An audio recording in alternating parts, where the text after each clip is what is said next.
পারিবারিক অনুষ্ঠানে আত্মীয়ের সামনে ছেলের বিয়ের প্রস্তাব। আমি হতবাক হয়ে গেলাম যখন ছেলে আমার হাত ধরে বলল, মা, সবাই বলছে তোমার মতো মেয়ে খুঁজতে, কিন্তু তোমার মতো মেয়ে কোথায় পাব? আমি বরং তোমাকেই বিয়ে করি। তুমি আমার স্ত্রী হও। পারিবারিক অনুষ্ঠানে গিয়েছিলাম। আমার দেওরের ছেলের অন্নপ্রাশন। সবাই জমায়েত হয়েছে, অনেক আত্মীয় এসেছে বিভিন্ন জায়গা থেকে। ছেলেকে সবাই চিনে, সে খুব মিশুকে। সবার সাথে হাসিঠাট্টা করে কথা বলে। আজ সেও এসেছে আমার সাথে। সবাই আমাকে জিজ্ঞেস করছে কবে ছেলের বিয়ে দিচ্ছি। আমার দেওর বলল, ভাবি, ছেলে তো এখন চাকরি করছে, এবার বউ আনার পালাগু। আমি হাসলাম, তার এখনো সময় আছে। আর নিজেই তো বউ পছন্দ করবে গু। একজন আত্মীয় ছেলেকে বলল, তোর মায়ের মতো সুন্দরী মেয়ে খুঁজে বিয়ে কর। তোর মা এখনো কত সুন্দর দেখতে। ছেলে হাসল, হ্যাঁ, আমার মা সবচেয়ে সুন্দর গু। অনুষ্ঠান শেষে বাড়ি ফেরার পথে রিকশায় বসেছি। অন্ধকার রাস্তা, শুধু রিকশার লাইটের আলো। পাশে আমার ছেলে। হঠাৎ ছেলে আমার হাত ধরে বলল, মা, সবাই বলছে তোমার মতো মেয়ে খুঁজতে, কিন্তু তোমার মতো মেয়ে কোথায় পাব? আমি বরং তোমাকেই বিয়ে করি। তুমি আমার স্ত্রী হও। রিকশার ঘণ্টার আওয়াজে আমি চমকে উঠলাম। কি বলল সে? আমার নিজের কানকে বিশ্বাস করতে পারছিলাম না। কি বলছিস তুই? আমি ফিসফিস করে বললাম। সত্যি বলছি, মা। সে আমার হাত আরও শক্ত করে ধরল। তোমার মতো কাউকে পাব না আমি। তোমাকেই আমি বিয়ে করতে চাই। আমি হাত ছাড়িয়ে নিলাম। তুই পাগল হয়ে গেছিস। আমি তোর মা। একজন মা কখনো ছেলের স্ত্রী হয়?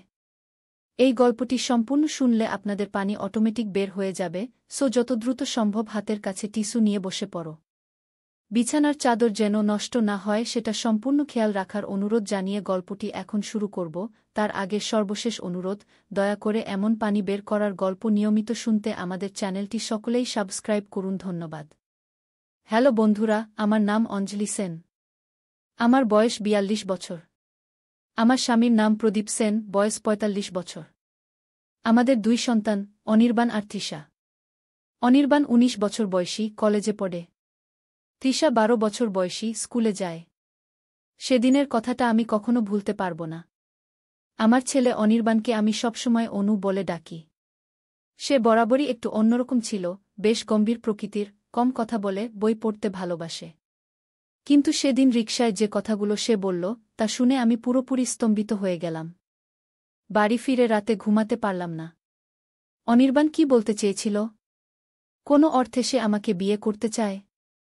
এসব কি অসংলগ্ন কথাবার্তা? সারা রাত জেগে ভাবলাম। সকালে স্বামী প্রদীপকে কিছু কি বলব না, সেটাও ভেবে পেলাম না। পরের দিন সকালে অনির্বাণের সাথে কথা বলার সিদ্ধান্ত নিলাম। স্কুল থেকে ফেরার পর তাকে ডাকলাম, অনু, তোর সাথে কিছু কথা আছে গিউ। সে আমার ঘরে এলো। আমি দরজা বন্ধ করে জিজ্ঞেস করলাম, কাল রাতে রিকশায় তুই যে কথাগুলো বললি সেগুলোর মানে কি? অনির্বাণ একটু হাসল, তারপর বলল, মা, তুমি কাল রাতে ঠিকমতো শুনতে পাওনি। আমি বলেছিলাম যে আমি তোমার মতো একজন মেয়েকে বিয়ে করতে চাই, তোমার মতো বুদ্ধিমতী, সাহসী আর ভালো বউ। আমি তার কথা বিশ্বাস করলাম না। না, তুই আমাকে বিয়ে করার কথা বলেছিলি। আমি স্পষ্ট শুনেছি। সে একটু অস্বস্তি নিয়ে বলল, তুমি ভুল শুনেছ মা। রিকশার শব্দে ঠিক শুনতে পাওনি গি। কিন্তু আমি জানতাম যে আমি ঠিক শুনেছি। তবে এই নিয়ে আর কথা না বাড়ানোই ভালো মনে করলাম। হয়তো সে লজ্জা পেয়েছে। কিন্তু সেদিন থেকে অনির্বাণের আচরণে পরিবর্তন লক্ষ্য করলাম। সে আমার সাথে একটু দূরত্ব বজায় রাখতে শুরু করল। এমনকি কয়েকদিন পর প্রদীপ আমাকে জিজ্ঞেস করল, অনুর সাথে কিছু হয়েছে? সে তোমার সাথে কথা কম বলছে কেন? আমি সত্যি কথাটা প্রদীপকে বলতে পারলাম না। বললাম, কিছু না, ওর পরীক্ষা আসছে, তাই একটু ব্যস্ত আছে গি। ১ সপ্তাহ পার হল। অনির্বাণের ব্যবহার আরও অদ্ভুত হতে লাগল। সে ঘরে আসলেই আমি বাইরে চলে যেতাম। একবার দেখলাম সে আমার ড্রেসিং টেবিলের সামনে দাঁড়িয়ে আমার শাড়িগুলো দেখছে। আমাকে দেখে চমকে উঠল, মা, আমি শুধু একটা বই খুঁজছিলাম গু। তোর বই আমার ড্রেসিং টেবিলে কেন থাকবে? আমি জিজ্ঞেস করলাম। ভুল করে এখানে রেখেছিলাম বলে সে দ্রুত বেরিয়ে গেল। আমি অনির্বাণের ঘরে গেলাম। তার ডায়েরি খুঁজে পেলাম। প্রথম পাতাতেই লেখা, আমি জানি এটা অস্বাভাবিক। আমি জানি এটা ভুল। কিন্তু আমি কি করব? আমি মাকে ভালোবাসি। অন্যভাবে। কেন এমন হল? এটা অসম্ভব। আমি পাগল হয়ে যাচ্ছি গু। আমার হাত কাঁপতে লাগল। এ কি পড়ছি আমি? আমার ছেলে আমার প্রতি। না, এটা হতে পারে না। আমি ডায়েরিটা আবার যথাস্থানে রেখে বেরিয়ে এলাম। সেই রাতে প্রদীপকে সবকিছু খুলে বললাম। সে প্রথমে বিশ্বাস করতে পারল না। তুমি ঠিকভাবে পড়েছ? হয়তো ও কোনো মেয়ের কথা লিখেছে গি। না, সেখানে স্পষ্ট লেখা মা, আমি বললাম। প্রদীপ গভীর চিন্তায় ডুবে গেল। আমরা একজন মনোবিশেষজ্ঞের সাহায্য নিতে পারি। পরের দিন প্রদীপ অফিস থেকে ফিরে এসে বলল, আমি ডক্টর চৌধুরীর সাথে কথা বলেছি। তিনি একজন মনোবিজ্ঞানী। তিনি অনুর সাথে কথা বলতে চান। আমরা অনির্বাণকে নিয়ে ডক্টর চৌধুরীর চেম্বারে গেলাম। প্রদীপ ডক্টরকে সব খুলে বলল। ডক্টর অনির্বাণের সাথে একা কথা বলতে চাইলেন। 1 ঘণ্টা পর ডক্টর বাইরে এসে বললেন, অনির্বাণের সাথে আমার কথা হয়েছে। আমি তার সাথে আরও কয়েকটি সেশন করতে চাই। তবে প্রাথমিকভাবে আমি বলতে পারি যে সে ইডিপাস কমপ্লেক্সের শিকার হতে পারে। এটি একটি মনস্তাত্ত্বিক অবস্থা, যেখানে ছেলেরা তাদের মায়ের প্রতি অতিরিক্ত আসক্তি অনুভব করে। তবে ভয় পাবার কিছু নেই। এটি চিকিৎসাযোগ্য। বাড়ি ফিরে আমরা 3 জন বসলাম। প্রদীপ বলল, অনু, ডক্টর চৌধুরী আমাদের বলেছেন যে তুমি একটি মনস্তাত্ত্বিক সমস্যায় ভুগছ। আমরা তোমাকে সাহায্য করতে চাই। অনির্বাণ নীরবে বসে রইল। তারপর হঠাৎ বলল, আমি জানি আমার কি হয়েছে। আমি নিজেকে নিয়ন্ত্রণ করতে পারছি না। কিছুদিন ধরে আমার মনে হচ্ছে মা মা আমার কাছে শুধু মা নন। আমি জানি এটা ভুল, খুব ভুল। আমি ঠিক হতে চাই। আমার চোখে জল এসে গেল। আমি তার হাত ধরে বললাম, চিন্তা করো না অনু, সবকিছু ঠিক হয়ে যাবে।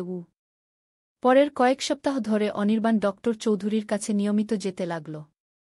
ধীরে ধীরে তার অবস্থার উন্নতি হতে লাগল। কিন্তু আমরা সবাই বুঝলাম যে এটি একটি দীর্ঘ প্রক্রিয়া। 1 মাস পর অনির্বাণ আমার ঘরে এলো। মা, আমি তোমার কাছে ক্ষমা চাইতে এসেছি। আমি তোমাকে কষ্ট দিয়েছি, লজ্জায় ফেলেছি। আমি এখন বুঝতে পারছি আমার সমস্যাটা কি ছিল। আমি তাকে জড়িয়ে ধরলাম, তুই আমার সন্তান অনু। তোর কোনো দোষ নেই। এটা একটা রোগ, আর রোগ সারানো যায়। সেদিন রাতে অনির্বাণ ঘুমাতে যাওয়ার আগে বলল, মা, আমি সারা জীবন ভেবেছি যে তুমি আমার জন্যই আছো। বাবা প্রায়ই বাইরে থাকে, তাই তোমাকে সবসময় আমার কাছে পেতাম। আমি ভেবেছিলাম তুমি শুধু আমার। কিন্তু এখন বুঝতে পারছি তুমি আমার মা, আর এটাই সবচেয়ে পবিত্র সম্পর্ক। আমি তার মাথায় হাত বুলিয়ে দিলাম, ঘুমিয়ে পড় অনু। আমি সবসময় তোর পাশে আছি, তোর মা হিসেবে। পরের কয়েক মাস ধরে অনির্বাণ নিয়মিত থেরাপি সেশনে যেতে লাগল। ধীরে ধীরে সে স্বাভাবিক হয়ে উঠল।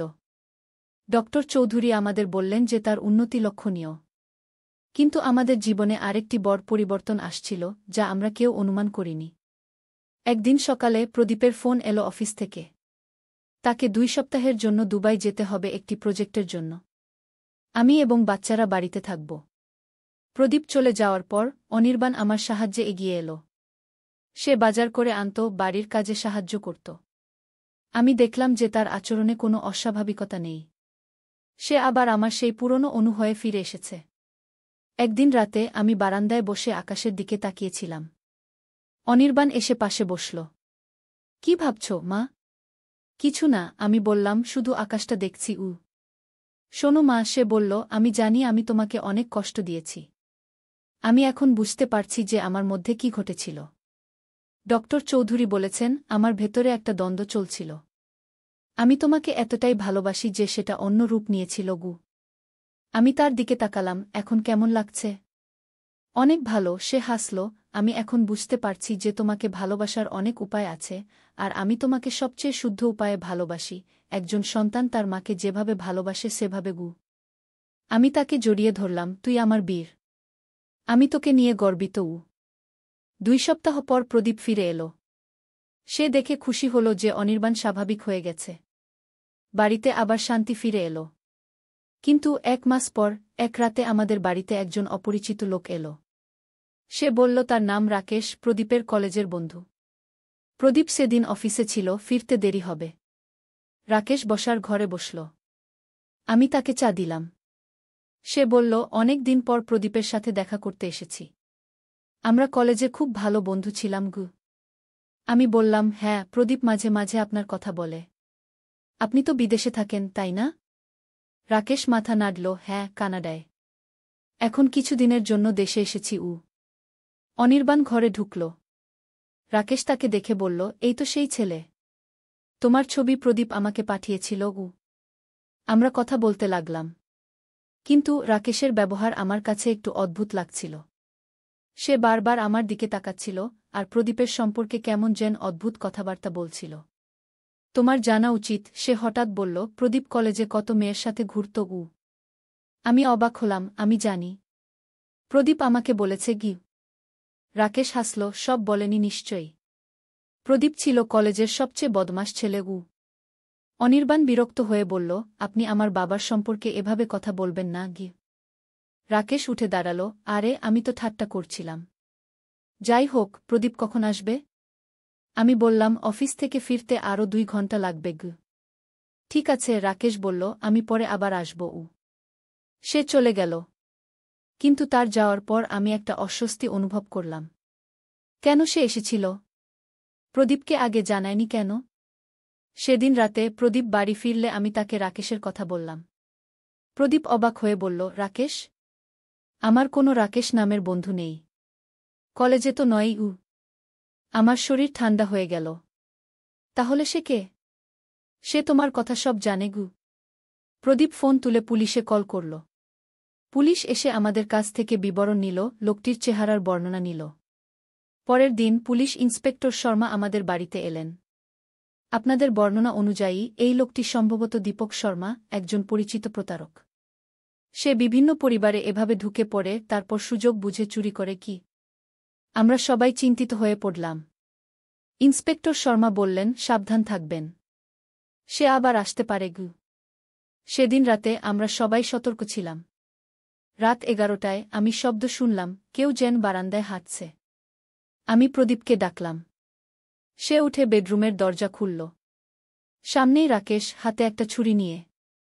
নড়বেন না, সে ফিসফিস করে বলল, চুপচাপ আপনাদের সব টাকা পয়সা, গহনা আমাকে দিয়ে দিন গু। প্রদীপ শান্তভাবে বলল, ঠিক আছে, আমি আপনাকে সব দিয়ে দেব। শুধু আমার পরিবারকে কিছু করবেন না গি। রাকেশ প্রদীপকে ধাক্কা দিয়ে ঘরের ভেতরে ঢুকল। আমি ভয়ে কাঁপছিলাম। তৃষা পাশের ঘরে ঘুমাচ্ছিল। আমি ভাবছিলাম, অনির্বাণ কোথায়? আলমারি খুলুন, রাকেশ বলল প্রদীপকে। প্রদীপ আলমারি খুলল। সেখানে আমাদের কিছু টাকা ও আমার গহনা ছিল। রাকেশ সবকিছু একটা ব্যাগে ভরতে লাগল। হঠাৎ একটা জোরে শব্দ হল, ক্র্যাশ। কেউ যেন কিছু ভেঙেছে। রাকেশ চমকে উঠল। পিছন ফিরতেই দেখল অনির্বাণ হাতে একটা লোহার রড নিয়ে দাঁড়িয়ে আছে। ছেড়ে দাও আমার বাবা-মাকে, অনির্বাণ চিৎকার করে বলল। রাকেশ হেসে উঠল, তুই আমাকে থামাবি? সরে যাও। অনির্বাণ এক পা এগিয়ে গেল। রাকেশ ছুরি উঁচিয়ে তার দিকে ধাবিত হল। আমি চিৎকার করে উঠলাম, অনু, সাবধান। কিন্তু অনির্বাণ সরে গেল এবং রডটি দিয়ে রাকেশের হাতে আঘাত করল।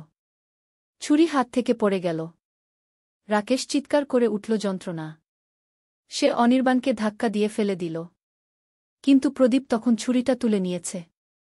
এবার তুমি নড়বে না, প্রদীপ বলল, ছুরি রাকেশের দিকে তাক করে। আমি ফোন তুলে পুলিশে কল করলাম। 15 মিনিটের মধ্যে পুলিশ এসে রাকেশকে গ্রেপ্তার করল। ইন্সপেক্টর শর্মা বললেন, এই লোকটি আপনাদের এলাকায় আরও 3টি বাড়িতে চুরি করেছে। আজ আপনারা সাহসী ছিলেন, বিশেষ করে আপনার ছেলে গু। অনির্বাণকে জড়িয়ে ধরলাম। তুই কিভাবে বুঝলি যে সে ফিরে আসবে?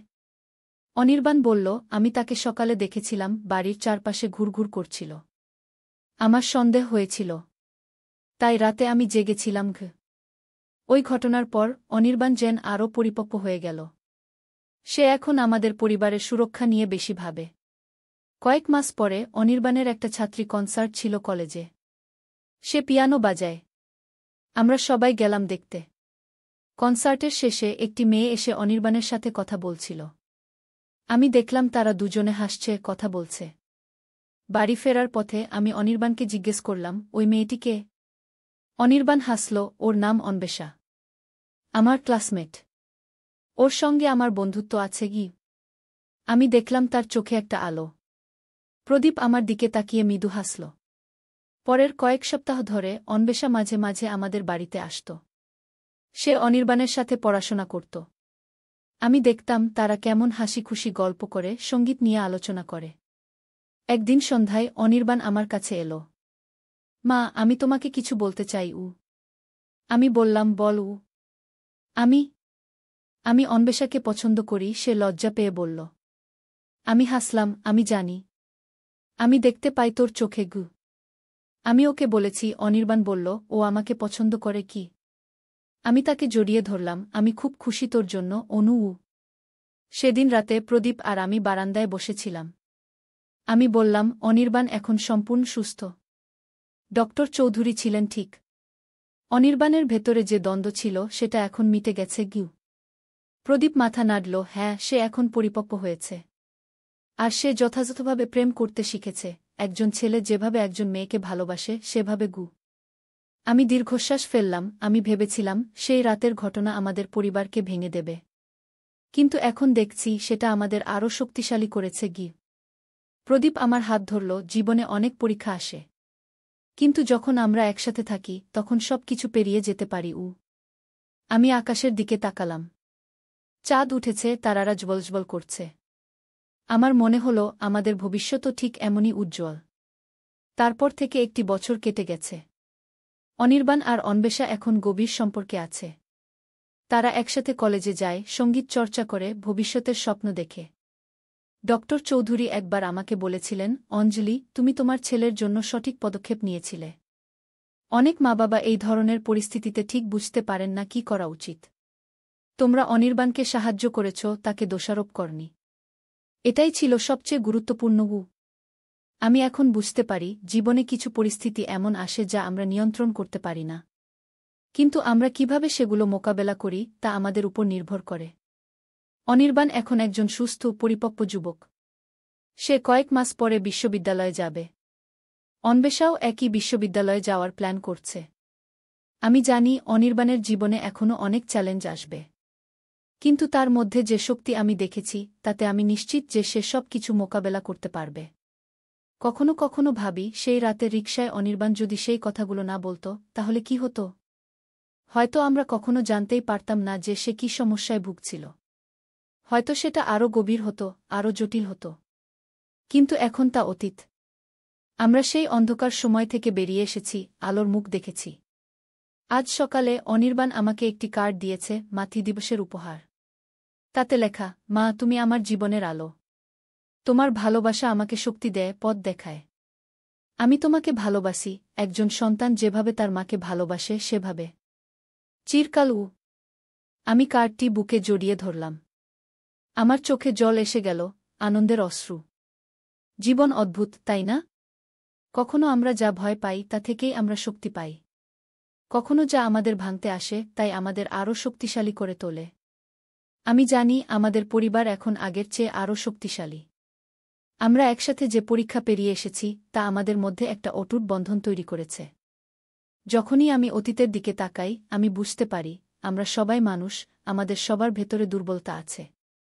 কিন্তু যখন আমরা একে অপরকে সাহায্য করি, সমর্থন করি, তখন আমরা সেই দুর্বলতা থেকে উঠে আসতে পারি। আমরা সেগুলোকে শক্তিতে পরিণত করতে পারি। এটাই আসল সত্য, যে সত্য আমি অনির্বাণের মধ্যে দেখেছি, যে সত্য আমাদের পরিবারকে এতদিন ধরে রেখেছে। এবং এই সত্যকে আমরা কখনোই হারাতে দেব না। গল্প শেষ।